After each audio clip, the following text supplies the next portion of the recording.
Block Report. If you didn't know, if you haven't heard radio like this in a long time, this is the People's Minister of Information, JR, and I'm here with my guest, Sid, the East Oakland Snake Man, is in the building.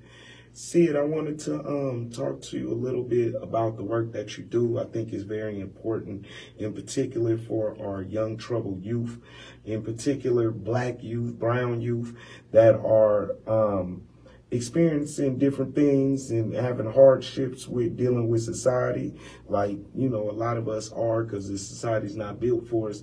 But you have this thing called Trap Nature.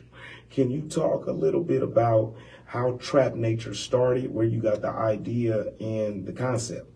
Okay, so Trap Nature really, so Trap Nature was it was an outlet for myself at first. It was something that I was doing solo as an outlet to, to tap into my own traumas. You know, I was, like I told you earlier, I was feeling desperate.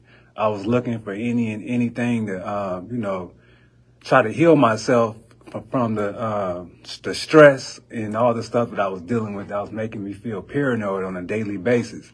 So, when I found nature, so to skip past me finding something for myself, I linked up with a brother named Brother Peace, and me and him actually just had a conversation. We was like, "But let's go hiking." So me and him did a hiking because this was around COVID.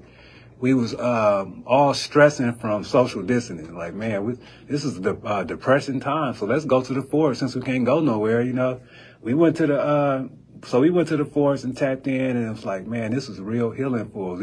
We walked from like East Oakland all the way to San Leandro at Lake Chabot. And we walked back. We didn't even care, you know what I'm saying, how far we was going. We just got lost and found the way out of the forest. And it was so healing for us, and we was like, you know what, bruh, let's start bringing people out here, you know what I'm saying? And that's where the idea from the hood to the woods. So this was 221 when we had the conversation.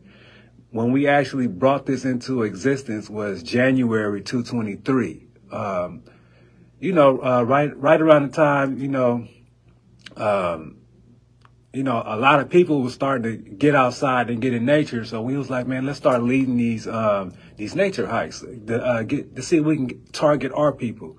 Get them out of that city, that toxic city. You know what I'm saying? So that was the beginning of From the Hood to the Woods. It just came from a conversation, and then next thing you know, we created a space. We're really just the wheels. You know what I'm saying? Who's pushing it? I mean, I haven't been, but I've seen a lot of the pictures, and I always make a point to keep myself informed on what y'all got going on, and y'all have, upwards 50, 60 people out there with y'all. Yeah. I mean, do these just be individuals, or are these groups that sign up, or how does the group work? We just send out invites, and it organically turned into what it did. We just provided a space for healing, no ego. No, it don't matter what you believe in, who you are, just come as you is. This is a place for healing, and it's a protected space where there is no competition in the forest. We all are, are in the ecosystem, and we're healing together as a people, as reminding ourselves that we are humans, in nature. So something about that, doing it as a collective, is real healing for us to do it together. And since we've been doing it since January 2023, we actually built a family. We actually have a community now that we built, where we have regulars who's been coming since the first one. And it's like, man, we have this special connection that damn, we all look forward to the next one because it's so healing for us. When you say words like healing, a lot of people that's not involved in that space don't really know exactly what you're saying. It's just getting caught up in just being a word. When you say words like healing, use other words to talk about it. What exactly are you talking about? Why are y'all excited about this without using the word healing? What does it do for y'all? Okay, so another word I use is therapeutic. And then and another thing, too, that I noticed is a lot of us turn into introverts, right? Because of what we deal with in our daily lives, the stress, being hurt by other people. So since I've been doing this, I realized that I'm really not an introvert. You know what I'm saying? I was really looking for people who make me feel at peace. And that's what I feel like I found in what we created as a collective. You know, and we always remind each other that this is a collective effort. We ain't got no leaders. We ain't got no followers. This is a collective effort for whoever want to join the circle. We go protect this space and make sure nobody comes in here and bother you or harm you while you're going through your process. You know what I'm saying? It's a place where you can come be yourself and heal in nature. How often do you guys do it? Is it a monthly thing, weekly thing? And how did you guys come up with how frequently you do it? It's a monthly thing. We do it monthly. Why? Because everybody got their own lives, and we're trying to make it more twice a month at least. But it started off, as monthly, just something so we can at least have a full 30 days before we have to, of glowing with that energy that we took from the forest.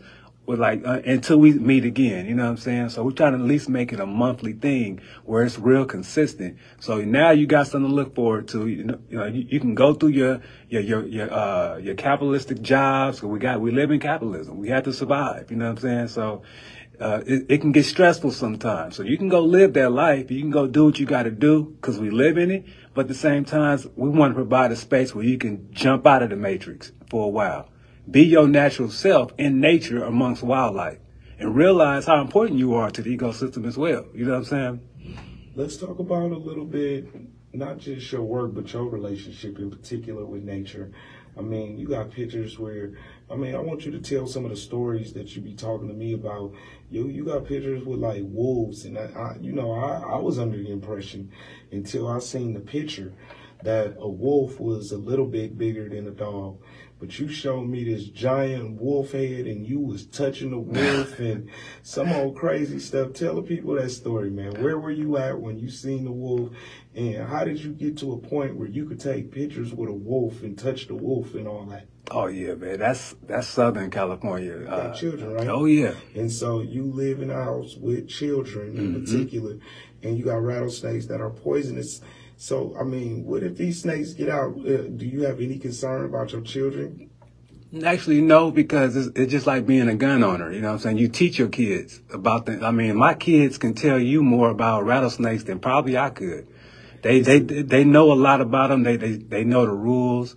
And rattlesnakes are just like other snakes. They just have venom. So they can actually calm down and get used to humans. You know what I'm saying? See, it's a trip because I don't know how old your daughter is now, but in one of them in particular, she go with you on a lot of the missions, and I done seen her picking up snakes and stuff since an early age. Oh, yeah. So you teach her, what's the concept behind how you parent your child and have your daughter with you and, picking up stuff that a lot of people, people are scared of bugs in their house. So let alone something that they see in nature, and your daughter can see something under a rock and pick it up. Yeah. And, lizards, salamanders, snakes. What is your concept? When is she too young? When is she of age? And what are some of the ideas that you and your wife have behind raising your children to be like this? Okay, so first of all, I want to start off by saying, it's natural to fear what you don't understand. So everything is about understanding. I teach, my daughters learn so much about animals that they know the difference between danger versus non-dangerous. And, and we're advocates on teaching understanding. But I like to compare snakes kind of to like black people. You know what I'm saying? Some people are scared of us. No matter what we do, we walk in the elevator, they scared of us. You know what I'm saying?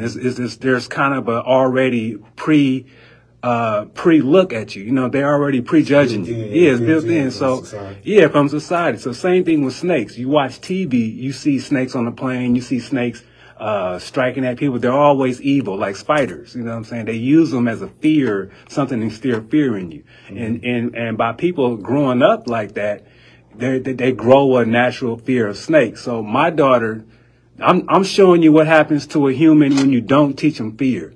When you teach them understanding from an early age, they don't grow a fear at all. So my daughter, she looks at people like, why? She looks at other people like they crazy for being scared of something that's harmless.